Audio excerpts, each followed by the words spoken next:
So the Jackal MWMIC, Medium Weapons Mount Installation Kit. Basically, WMIC stands for the kit that you stick on it. That means you can then mount weapons on the thing. Otherwise, it's just a Jackal-like vehicle, four-wheel drive, high mobility. It's mine blast protected, which means if you hit a mine or an IED, although the vehicle might get disabled, the crew should survive. It's also got some light armour on the sides. It can stop a 5.56 bullet.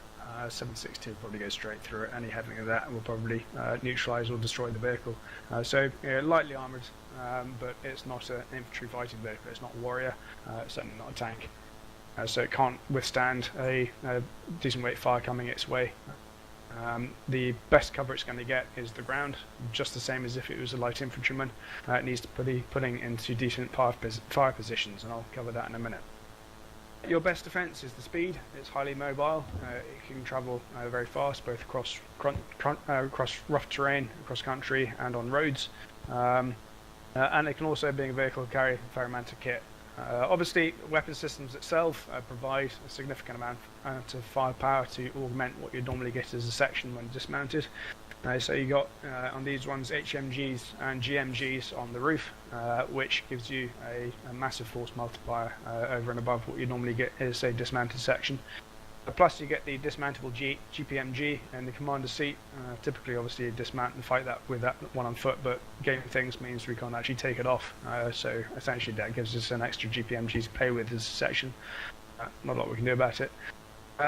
Plus then, of course, you get all the other kit and equipment that you can carry in these vehicles. So spare N-Laws, 84s, 7.62 and 5.56 link for your machine guns, spare rounds, spare medical equipment, mortar tubes, the light, all that sort of stuff packed into the cargo. So huge amount you can do, and typically whilst you're deploying in these ones, particularly in the SFSG role, you can do things like long-range patrols, reconnaissance, mobility fire support, getting up onto some high ground, boxing around to the flanks or rear of the enemy to put fire down on them in support of the Tier 1 operators as they go and do their thing. Also very useful for logistics, because you can cross terrain at high speed to get back to replen, so that's something else that we might be called upon in support of the Tier 1 guys. Key points to note though is mobility.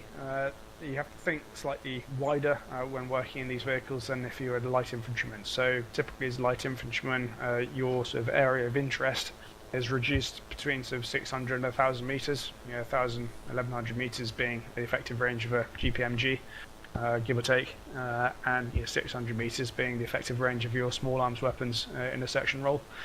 So anything beyond about 1,000 meters you're usually not that interested in, because it's not something that you can cause an effect on. In vehicles, obviously you can cross 1,000 meters much quicker than you can on foot, and your HMGs and GMGs can push out quite considerable more distance than that. So you have to start thinking a little bit bigger. Use mobility to your advantage. Don't box up. Spread out, use the terrain, and think about how you can get around the flanks of the enemy to cause an effect on them. For the purpose of tonight, though, we got 3 now rather sorry for themselves looking tank and 1 damaged MWMIC out front, which is going to be our target for tonight. That is the enemy, so direction of enemy threat is to the east, and we'll be advancing towards them from the west. These 3 mounds here that we were hoping to use to demonstrate fire positions, unfortunately only this one closest to us is shallow enough. The rest are too steep, can't actually get the fucking vehicles up them. So what we'll do initially is just have one vehicle pull up into a fire position on the right hand side of this mound, and then the others will pull off just the other side, sit by the tanks, look back and see what you can see, and see what it looks like from the enemy's perspective. Before we run away, just talk through moving into fire positions. So clearly the ground is your best defence in a vehicle like this one, and we want to be pulling up into what's known as a hull down position. So that means that the gun on top is just poking over the top of the ridge line so it can see the enemy, and the rest of the vehicle is beneath not beneath the ground, but behind the hill. So it can't be seen by the enemy, i.e. its hull is beneath the ridge of the hill, also known as hull down. So once you're pushing into a fire position, it's important that the gunner and the driver communicate. So the gunner will be doing the talking, and he'll be telling his driver just to inch forward to the point where he can just see over the top of the hill, the gunner, and just get eyes on to the target. Common mistakes here is when the gunner feels that he needs to try and get eyes onto the near ground, just the other side of the hill. Don't do that. Leave that to the dismounted infantry. It's their job to worry about what's in your immediate front. If there's any enemy threat, just immediately the other side of the hill. They can do that. They've got very low profile. They can crawl up on their stomach, so you can't as a vehicle. So you want to be pushing up so the gunner can just get eyes on. The rest of the vehicles still in dead ground, and from the enemy's perspective, he should just see the tip of the gunner's head and the barrel of the weapon. Just enough so you can engage it without exposing the rest of the vehicle. Another common mistake we make in VCB, and actually in real life as well, is you get very focused on the enemy to your front and you forget about your flanks. Clearly, terrain like this tonight, we don't have much option, but something to think about whilst you're doing this on operations. If you are pulling up into fire position, it might be a terrific fire position to your front and the enemy can't see you and it looks grand, but then your flanks are exposed. So think about flanks, think about where the other vehicles are and other friendly forces as well. Cool. So that's a pretty good fire position he's got here, where he can engage all of you guys, but you can't actually see the hull of his wagon, so he's well protected. Cool. That's fire positions, and I think as Smithy found, it actually takes a couple of minutes to get yourself into a good position and quite a lot of talking, so it does take practice. If done well though, once your gunner and driver get confident, then you can do it very quickly. And it's important, if you're fire maneuvering across open terrain with your vehicles, then you can put into fire positions quickly to protect the vehicle whilst getting the weapon systems onto the enemy to achieve that effect that you want. Clearly, not always do we have nice rolling terrain where you can do good fire positions. There might be times when, I don't know, you might be on a salt flat, for example. Then the only option you have, which is to turn the vehicle around 180 degrees so it's facing away from the enemy, which uses the body of the vehicle as a protection for the driver and commander. And just expose the gunner then so you can suppress the enemy with the 50 cal, and positions you nicely so you can then extract back the way you've come if you need to break contact. So that's what we're going to practice now. Just a word on formations before we go into that. Now clearly there are a number of different formations you could use. Column formational file, which is the one that we typically use as you're doing a convoy drill, one behind the other, nice and easy to command and control. You go at the speed of the vehicle in the front.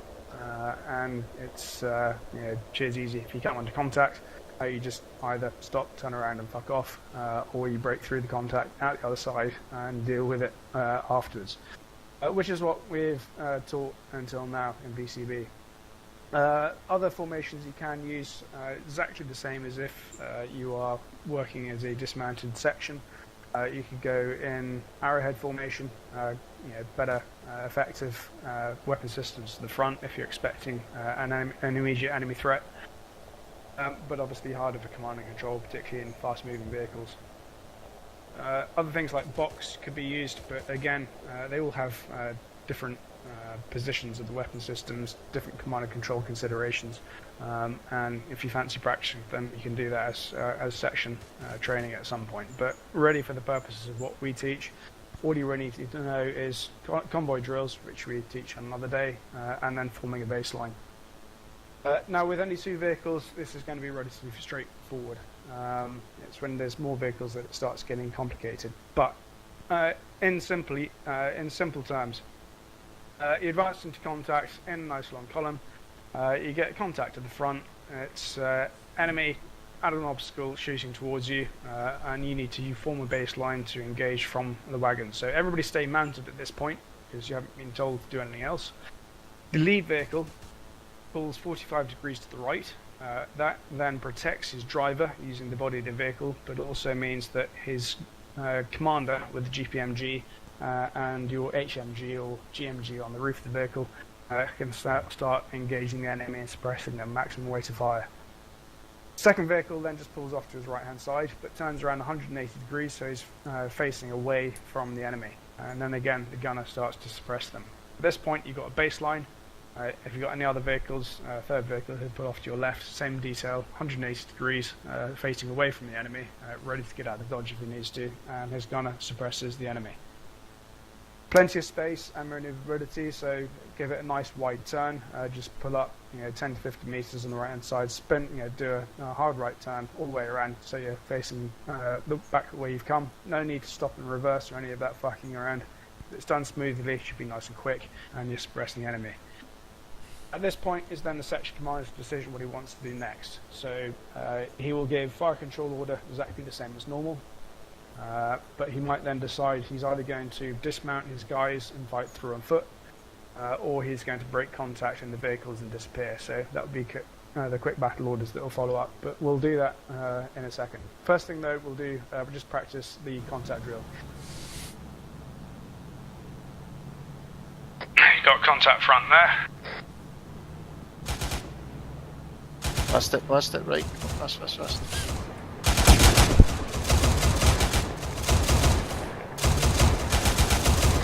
Set. Cool, nice and simple. That's all there is to it. It's fine. And if you had a third vehicle here, pull off to your left-hand side. Say, nice wide turn, got plenty of room, and it puts you in a nice baseline, and you shouldn't have to do any reversing or mucking around. Okay, so from here, if you needed to break contact, it's very simple. You just go out the way you came in. So reverse the order of march. Last vehicle in is first vehicle out. So in this case, the Delta wagon.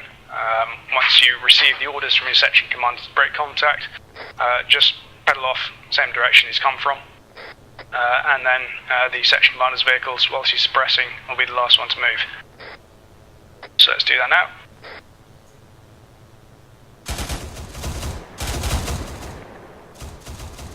Break contact. Let's go.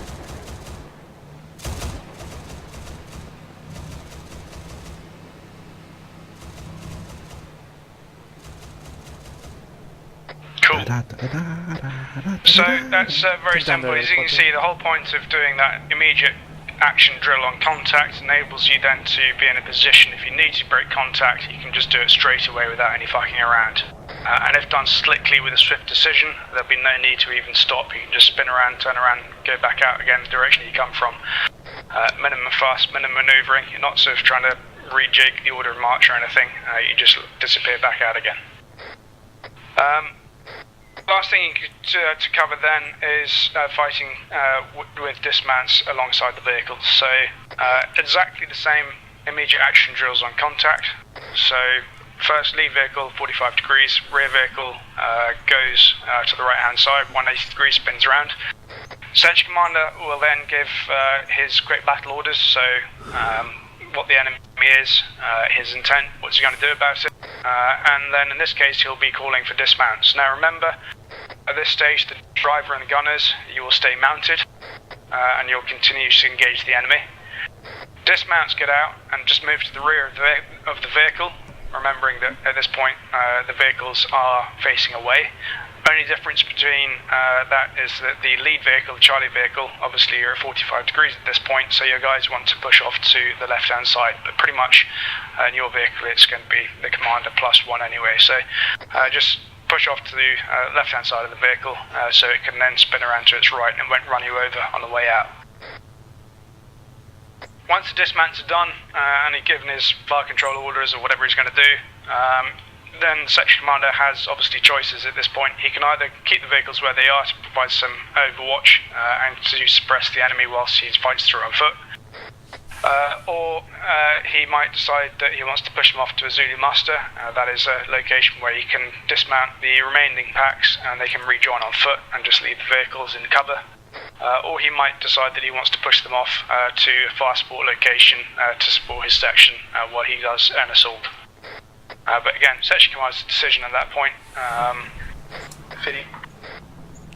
Nice reference there, Smithy. Yeah, for God's sake, watch your speed, he was Fiddy. Shoot him right now.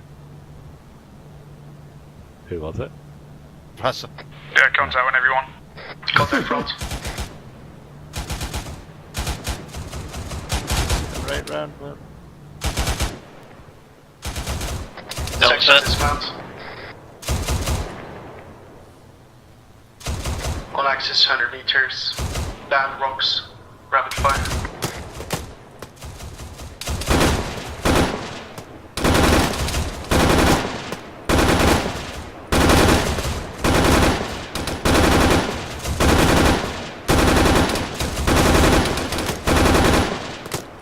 Watch and shoot.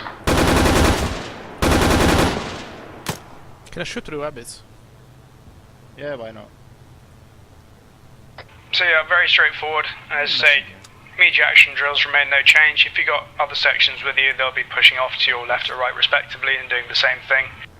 I might push a section into fire support with their vehicles, and then we can cut your vehicles away to join them in fire support. We have plenty of options.